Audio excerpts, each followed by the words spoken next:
They took out. They marked the word as malicious. Yeah, they took out Microsoft Word. Low back. Sent them an email. Didn't even validate it. You know what would happen if I didn't validate patches and I pushed patches and brought down a system? I'd be a RGE resume generator event. They put me right in the bread line. But these sock people, I mean, there's really that kind of sentiment out there. I mean, it's one of those things. It's easy to lose trust, and it's hard to gain trust. But you know, it's much easier to gain that trust. It's much easier for someone to kind of write you a pass if they kind of understand where they're coming from. You kind of understand where they're coming from. I mean, I can tell you right now, there have been network engineers and system administrators I've worked with. I mean, hell, even I've done it.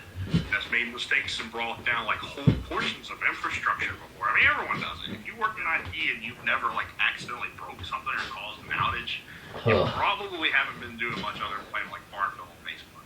Yeah, I brought down an entire business once with a unjoined SQL rule that I was developing in production because we didn't have a dev test environment, and I forgot to join a where clause, and it was a problem.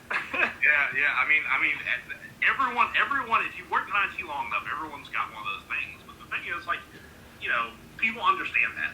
You know, other network engineers might give other network engineers a hard time. Maybe one's like pretentious or something. A lot of times it's just jokingly.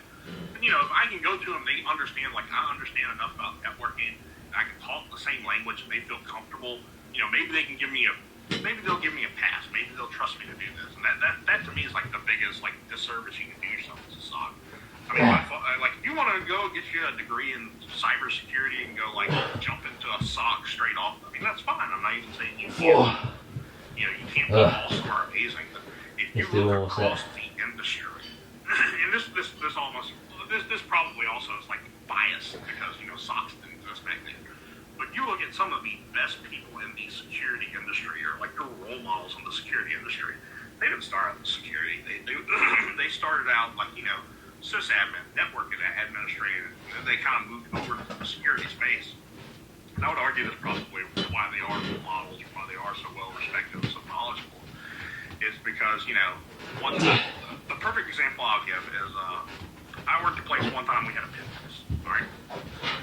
Yeah. So. We had a pen test, and pen test. Good lightheaded.